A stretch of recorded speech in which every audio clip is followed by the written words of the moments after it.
여러분 그렇습니다. 사실상 따뜻한 세상을 만들려면요, 내가 열을 먼저 내야만 합니다. 여기서부터 우리는 한 가지를 짚고 넘어가야만 해요. 따뜻한 세상을 만들자. 어쩌면 우리 교회는 좀 따뜻한 교회가 되어줘 보자. 그러면서 우리는 서로에게 오늘의 당신은 좀 따뜻하셨습니까? 라는 질문을 던질 때 우리가 바라는 것, 우리의 마음속에 사실 숨겨둔 진실한 바람은 누군가가 나의 얼어붙은 마음을 녹여주길 바랄 겁니다. 내가 우선되기 때문에 이걸 우리는 자기중심적 사고라고 표현을 하는데요. 내가 중심되는 것은 사람의 본성상 어쩔 수가 없어요. 그래서 누군가가 나의 이 얼어붙은 마음, 어쩌면 나의 이 옹졸해지는 마음, 때로는 나의 냉혹해지는 마음, 때로는 세상을 잔인하게 쳐다보는 나의 마음을 따뜻하게 녹여주는 지인과 같은, 아니면 귀인과 같은 한 사람이 있었으면 좋겠다 하는 마음들을 갖습니다. 여러분, 그런데 그렇게 한 사람, 귀인 같은 한 사람을 만나려면 그 귀인은 나 먼저 따뜻함을 발출하며 살아야 합니다. 그러려면요, 나 스스로 냉혹함을 쳐다보기보단 내가 어떻게 세상을 아니면 사람을 따뜻하게 만들어줄까, 그것을 먼저 고민하고 그것을 실천해 가죠. 사랑하는 우리 귀한 성도 여러분, 따뜻한 세상은 사실상 어렵진 않습니다. 한 사람 한 사람이 먼저 내가 따뜻해지기를 바라면 되는 겁니다. 누군가가 나를 따뜻하게 만들어주기를 바라기보단 내가 먼저 따뜻해지는 사람이 되어서 누군가를 녹여줘야지 하는 그러한 마음들이 있으면 되는 겁니다. 고집이 아니고요, 아집도 아니고요, 나의 사고와 생각이 아니고요, 너그럽고 넉넉한 가슴으로 말이에요. 그래서 우리 옆 사람에게 다시 한 번 더 인사했으면 좋겠습니다. 성령 안에서 우리 모두 따뜻해집시다. 그리고 오늘 본문을 보니까 이 따뜻함 속에서 일어난 놀라운 기적 하나가 있는 겁니다. 여러분, 오병이어의 기적은 우리가 귀에 피가 나도록 설교의 말씀을 익히 들어왔습니다. 어린아이 하나가 많은 군중의 사람들이 모여 있을 때 먹을 것이 없어 가난한 사람들이 함께 모여 예수님의 설교를 듣고 돌아가야만 하는데, 여러분, 그저 돌아갈 길이 아니지요. 우리처럼 금곡동에서 아파트로 이동하듯이 그렇게 가볍게 걸어가면 집에 있는 곳이 아니란 말입니다. 예수님을 만나기 위해서 몇 시간, 아니 며칠의 시간을 걸려서 걸어왔고, 그들은 주님 앞에 모여서 말씀을 들었으니 이제는 돌아갈 때에 집으로 돌아간다는 그 자체가 몇 시간, 아니 며칠을 다시 걸어가야만 하는 상황입니다. 배고픈 채 걸어가면 걷다가 지쳐요, 힘들어요, 아파요. 그래서 예수님이 말씀하시죠. 이 배고픈 자들을 위해서 먹을 것이 있느냐, 좀 나누어 줬자. 그때 제자들이 말합니다. 우린 가진 게 없습니다. 그리고 어린아이가 싸왔던 도시락, 남은 도시락이 있는데 이것이 퀴즈입니다. 떡 5개와 물고기 2마리였던 겁니다. 이걸 가지고 어떻게 이 많은 군중의 사람을 먹이겠습니까? 질문 던져질 때 예수님께서 그것을 가져오라 말씀하시고 축사하신 이후에 사람들에게 나누어 주었더니 사람들이 넉넉히 먹고 12강주리를 남기며 그 먹은 사람들이 배불리 집으로 돌아갔음에 대한 이야기가 나옵니다. 여러분이 놀라운 기적 앞에 우리는 감탄합니다. 무엇을 감탄하죠? 어떻게 물고기 2마리와 떡 5개가 사람들을 이토록 먹일 수 있었단 말인가? 야, 예수님의 능력은 정말로 대단하다. 그러나 여러분, 여기서 주목하셔야 될 사실은 예수님의 능력이 아닙니다. 여기서 우리가 주목하고 봐야 될 것은 예수님이 능력을 베푸셔서 대단한 기적을 일으키신 걸 보면 되는 것이 아니라 예수님의 긍휼의 눈빛을 보아야 합니다. 이게 무슨 이야기냐고요? 성경 말씀 함께 보도록 하겠습니다. 우리 함께 13절의 말씀을 같이 읽겠습니다. 함께 읽겠습니다. 시작.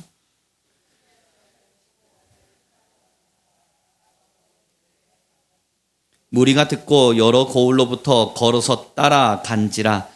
예수께서 나오사 큰 무리를 보시고 불쌍히 여기사 그 중에 있는 병자를 고쳐주시니라. 아멘.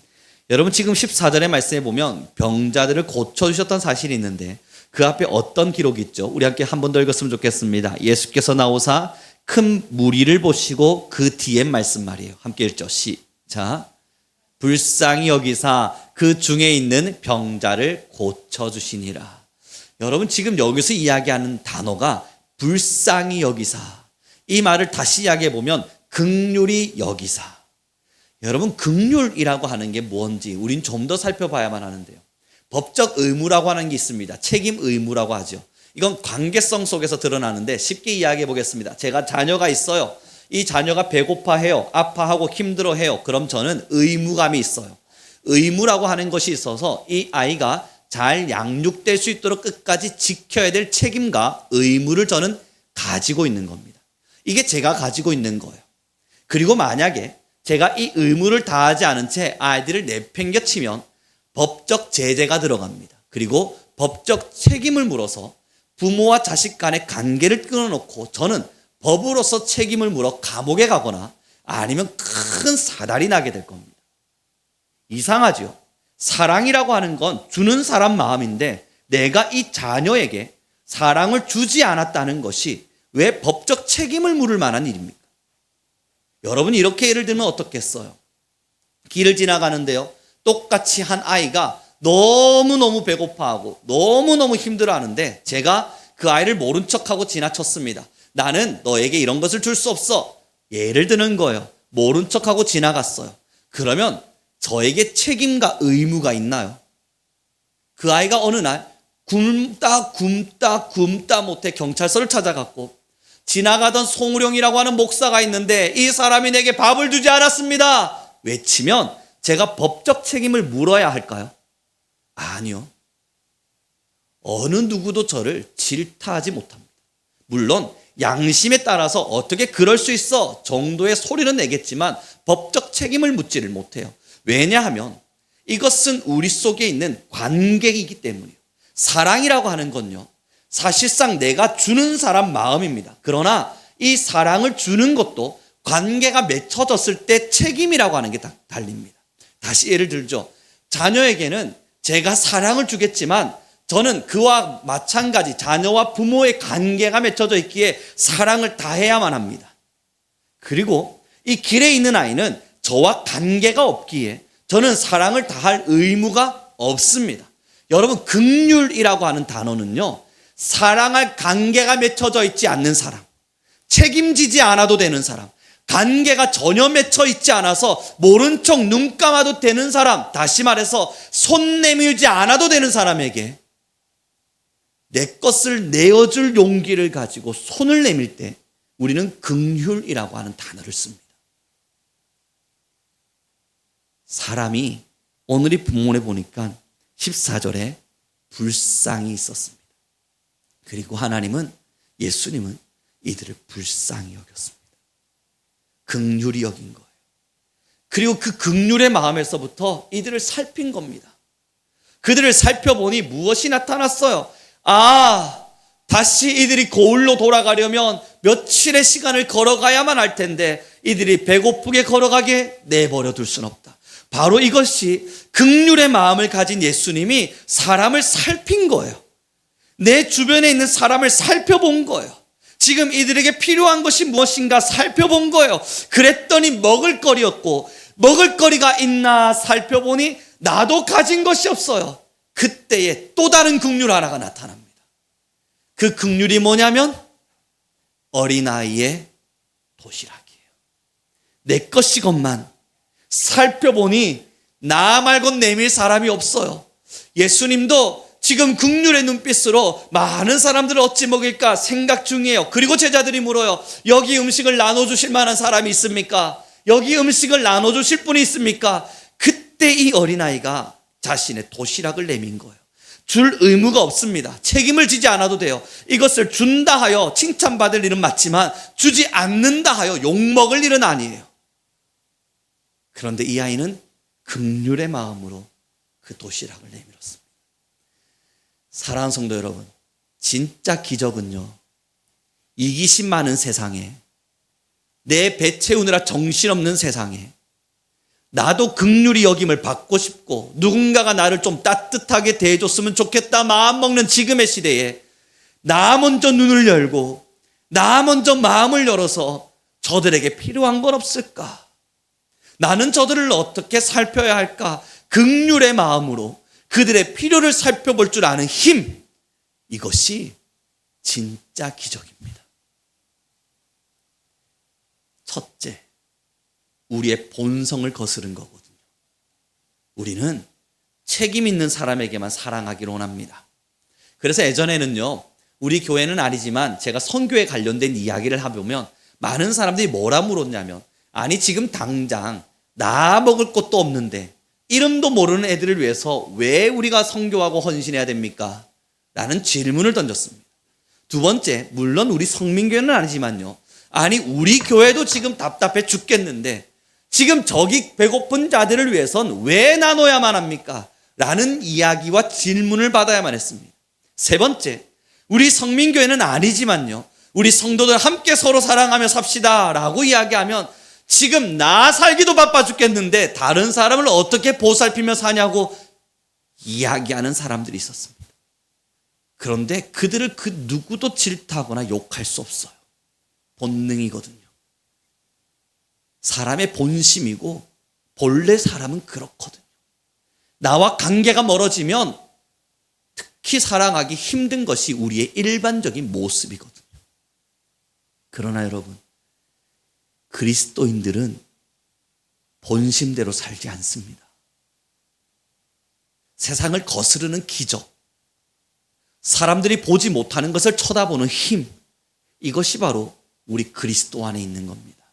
우리 함께 선포했으면 좋겠습니다. 우리는 본심을 거스릅니다. 이게 진짜 기적 아닌가요, 여러분? 대단한 기적이 도대체 무엇인가요? 저는 성경을 아무리 쳐다보고요, 그리고 하나님의 말씀을 정말 열심히 연구해 보고요, 지금 이제 목회 시간을 오랜 시간 걸어가면서 깨닫는 게 뭐냐면요, 사도 바울이 이 삶 속에서 병자를 고쳤던 거 하나도 기적같이 느껴지지가 않아요. 예수님께서 이곳에서 살아내시면서 죽은 자를 살리시고 많은 일들을 일으키신 거, 그것 대단한 일인 것 같지만 예수님이 하셨는데 뭐 그게 뭐 그리 대단한 기적입니까? 그러나 진짜 기적 같아 보이는 일은 아브라함이 하나님께 순종하기 위해서 이삭을 모리아 산으로 바치는 일, 사도 바울이 자신이 가진 것을 뒤로하고 내가 가진 모든 것을 배설물과 같이 여긴다 말하며 복음을 위해 살았던 길, 베드로가 어부의 생활을 하다가 예수님이 따라오라 말했더니 자신의 모든 것을 버려두고 예수님을 쫓았던 일, 이것 같은 기적이 없어요. 이게 어떻게 가능한 일이지? 예수님이 병자를 고친 건요, 예수님이니까 당연한 거죠. 예수님의 사람들이 기도했을 때 많은 귀신이 쫓겨진 건요, 하나님의 능력이시니까 그건 뭐 그리 대단한 기적입니까? 세상을 창조하신 우리 하나님께서 그거 못하실까요? 그건 왈가불가할 만한 일도 아니고 믿고 말고 할 것도 아닙니다. 여러분, 이게 뭐죠? 어렵나요? 죄송합니다. 이건 종이에요. 자, 여러분, 제가 여러분들에게 종이 하나 보여드릴게요. 짠! 기적인가요? 그냥 이런 거예요. 하나님이, 예수님이 병자를 고치는데 뭐 그리 대단한 기적입니까?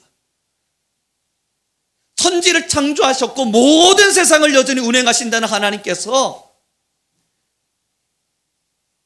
귀신을 쫓아내시는 일들이, 그게 무슨 기적이에요?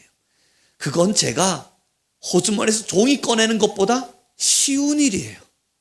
그러나 정말 진짜 기적은 어린아이가 자신의 것임에도 불구하고 이 도시락을 내미는 힘, 예수님을 믿지 않던 사람들이 예수님을 믿자 자신의 본심을 뒤로하고 예수님을 위하여 가난한 자, 힘든 자, 아픈 자들을 위하여 자신의 재물을 내밀어 놓았던 힘, 하나님의 사람들이 저 사람에겐 도대체 무엇이 필요할까 고민하며 살았던 힘, 옛날에 이스라엘 민족들은 무덤이라고 하는 것이 너무나 중요했는데 예수님을 믿자 내가 죽기로 작정했던 무덤마저도 종을 위해서, 짐승보다 못했던 종을 위해서 내 무덤을 쓰라 내밀어 줄 수 있었던 사랑의 힘. 여러분, 우린 이걸 보고 기적이라고 말합니다. 도저히 사람의 본심으로서는 생각할 수 없는 일이거든요. 내가 내 자녀를 위하여 나의 것을 헌신하는 것은 관계가 있기에 당연한 일이겠지만 아무런 신경 쓰지 않아도 되는 관계에 있는 사람들에게 내 것을 내밀어 놓고 긍휼히 쳐다보는 것, 그것이 기적이에요. 오늘 이 오병이어의 사건에 예수님께서 사람들을 불쌍히 여기시사 그들의 필요를 채우셨습니다. 이것이 우리에게 주는 위대한 교훈은 예수님이 살아간 것처럼 우리도 살고자 하는 각오가 있는 사람들인 줄을 알기에 주님은 말씀하시는 겁니다. 나도 너희를 긍휼히 여겨 너희의 첫째 모든 죄를 씻어주었고 원수되었던 너희에게 나의 십자가의 사랑을 증명하였으며 아무 관계도 없었던 너희를 위하여 내가 죽었으며 나아가 살아가는 중에 병든 자 배고픈 자를 외면하지 않았으니 그들을 불쌍히 여겨 그들에게 먹을 것을 나누어 주었고 그들을 사랑하였으니 너희도 함께 고백합시다. 자기 십자가를 지고 나를 따를 것이니라. 이게 우리 예수님의 가르침이에요. 사랑하는 귀한 성도 여러분, 욕심부리며 사는 것이 당연한 세상에 기적을 일으키는 성도가 됩시다.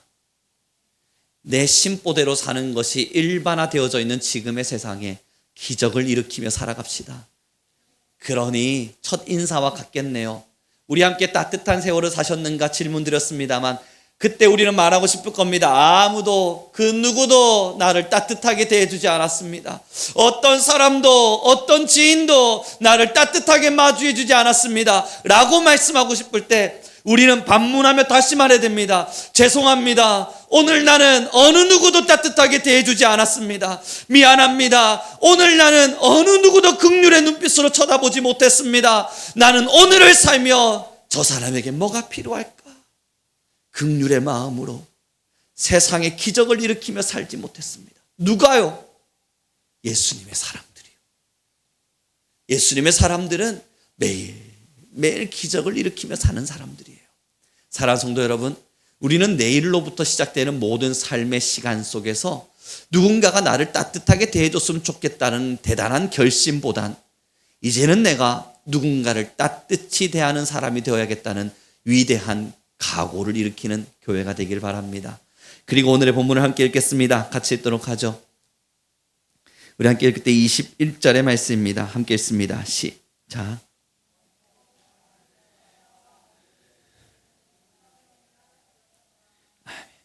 그렇게 오병이어의 기적을 쳐다보니 그 어린아이가 또한 내밀었던 긍휼과 채우고자 했던 사랑의 결과가 많은 사람들을 먹였습니다. 사랑하는 성도 여러분, 오해하지 마세요. 이 설교를 듣고 있는 누군가가 또 오해할까 걱정됩니다만 자유주의 신학자들은 이 보아라, 사랑을 베풀었더니 많은 5천 명이나 사는 사람들이 사랑을 느끼며 배를 분리했던 것처럼, 여러분 그런 거 있잖아요. 내가 안 먹어도 배부르다야. 너의 이 따뜻한 사랑을 보았더니 내가 야 안 먹어도 배부르다야 라고 해석하는 사람들도 있는데 그거 아닙니다. 지금 제가 설교하고 있는 건 현실적으로 일어났던 사실은 사실이고 사람들이 배불리 먹었던 건 사실로 끝난 일이고 그 다음을 말하는 겁니다. 이 긍휼로 베풀었던 도시락으로 인해서 사람들이 배불리 먹었습니다. 사랑하는 성도 여러분, 그러하다면 우리가 베푸는 사랑이 정작 한 사람에게 베푸는 사랑이겠지요. 우리가 따뜻하게 대하는 사람에게 나타내는 한 번의 모습이 사랑이겠지요. 그러나 이것이 하나 전파되어져 갈 때에 또 다른 사람에게 그리스도의 사랑이 전달되어져 갈 겁니다. 다시요. 오해하지는 맙시다. 오병이어의 기적이 안 먹었는데 사랑으로 배불러졌다는 거구나. 아니라고요. 먹었어요. 정말 말 그대로 뷔페처럼 배불리 먹었어요. 그러나 이제 우리가 가야 할 길은 예수님이 가지고 계셨던 긍휼의 사랑처럼 우리도 긍휼을 베풀고 사랑을 베풀 때, 그래요 여러분, 우리가 뭐 몇십만 원, 몇만 원씩 조금씩 모아서 인도네시아, 말레이시아, 방글라데시 선교합니다. 맞아요. 그게 여러분 인도네시아를 바꾸었습니까? 저 이란의 중동 지역에 있는 전쟁을 멈추었습니까? 대단한 기적을 일으키진 않습니다. 그러나 우리가 이 기적의 시작을 던질 때 그것이 파생되어져서 아이들이, 사람들이 그 다음으로 또 그 다음으로 그 다음의 사랑으로 전달되고 전파되고 파생되고 커져가는 겁니다. 우리는 그 이상과 그 아름다움을 꿈꾸며 사는 거예요. 축복합니다. 어떠세요? 하나님의 말씀을 가지고 사는 거 여러분의 마음을 따뜻하게 하나요? 하나님의 말씀을 따라 살다 보니 나의 자아를 꺾음이 여러분 슬프십니까? 기쁘십니까? 기쁜 거예요. 힘드냐 물어보면 힘들죠. 이게 마냥 기쁘게 할 수 있을 만한 일은 아닌 건 맞습니다. 우리 모두는 힘들어요. 우리의 자아를 꺾어야 되고 우리의 고집을 꺾어야 되고 어쩌면 우리의 본심과 본성을 거스르는 일이기에 힘들지 않다 말하는 건 아닙니다만, 그러나 우리 모두 동일하게 말할 수 있는 건 행복하죠. 기쁘죠. 그렇게 우리의 마음이 만족스러워지죠. 이게 좋은 예가 될지는 모르겠습니다. 그리고 동의를 구하지도 않고 하는 잠시의 예입니다. 설교의 끝 마무리에 들어왔다는 건 여러분 제가 준비되지 않은 예하라는 겁니다. 이제 설교를 마무리 지으며 그러나 예를 들기를 원합니다. 어느 날 저희 아내가 이번 주에 연락이 왔습니다. 주일학교 아이들이 교회에 득실득실합니다. 그래서 그런가 보다 하고 있었는데 아내가 이제 아이들을 많이 있으니까 같이 놀아주고 라면을 끓여주었답니다. 그걸 먹고 갔는데 그 다음날 저도 여전히 또 학교에 있었거든요. 내 아내가 연락이 왔어요. 애들이 또 왔습니다. 그래서 어찌할까, 어떻게 우리 아내가 이 아이들을 대처할까, 많이 힘들 텐데 어떻게 하려나, 도와주지 못하는데 이렇게 하면 좋겠어요, 저렇게 하면 좋겠어요, 차마 말할 순 없고 아내가 알아서 하겠지 하는 마음으로 그냥 저는 마음을 닫고 있었습니다. 근데 사진이 왔어요. 그 사진을 가만히 보는데 배경이 어디서 많이 본 배경이에요. 우리 집이네요. 아내가 아이들을 저희 집으로 초대해선 떡국을 끓여주었나요? 떡국 한 그릇씩을 끓여준 것 같아요. 그리고 애들이 집에서 막 날뛰면서 게임을 하고 있는 모습을 보았습니다. 사랑하는 성도 여러분, 그것을 잠시 보고 사실 저는 그때 지쳐있는 마음으로 신학 강의를 끝난 상태였기에, 거기다가 연구실도 새로 이제 이사하게 되면서 청소를 다 끝냈기에 너무 지쳐서 힘들다 하고 앉아 있었는데 그 사진을 가만히 쳐다보고는 마음을 먹었습니다. 나도 일어나자. 그리고 의자에서 벌떡 일어나서 핸드폰에 찬양을 켜고 기도를 시작했습니다. 하나님, 이곳에서 제가 만나야 될 또 다른 영혼들이 있을 텐데 저도 내 마음에 곁을 내어주게 하십시오. 내가 내 곁 하나도 제대로 내어주지 못하면서, 내 옆자리 한 번도 내어준 적 없으면서, 나의 피곤함을 이기고 뭔가 사랑을 위한 나의 곁을 내어준 경험도 없으면서 이들에게 사랑하자 가르치는 입만 나불나불대는 목사는 아니게 하십시오. 기도했습니다. 사랑하는 성도 여러분, 우리는 곁이 필요합니다. 지금의 세상은 우리를 향해 품을 내어달라 말하고 있습니다. 우리 그리스도인들이 진짜 기적을 베풀려면 이제는 우리의 곁을 내어줄 수 있어야 합니다. 누군가 내 곁에 오도록, 누군가 내 품에 오도록, 그래서 사랑이 하나 더 따뜻하게 널리 전달되어져 갈 수 있도록, 우리는 신앙인입니다. 하나님의 사랑을 받은 사람들입니다. 그러기에 하나님의 사랑을 실천하며 살아야 될 마땅한 의무를 가진 사람들입니다. 사랑하는 성도 여러분, 이것이 여러분들의 마음의 현신이고 그 사랑을 받은 것이 확실하다면 이제 여러분들의 걸음 속에 우리의 곁을 내어주는 성도가 됩시다. 이제 마지막으로 우리 함께 선포하며 이 설교를 마무리하죠. 하나님, 내가 욕심 가득하며 살지 않게 하소서. 하나님, 내가 내 곁조차 내주지 못하는 이기심 있지 않게 하여 주소서. 우리는 사랑합시다. 기도하겠습니다. 주님 너무나 감사합니다.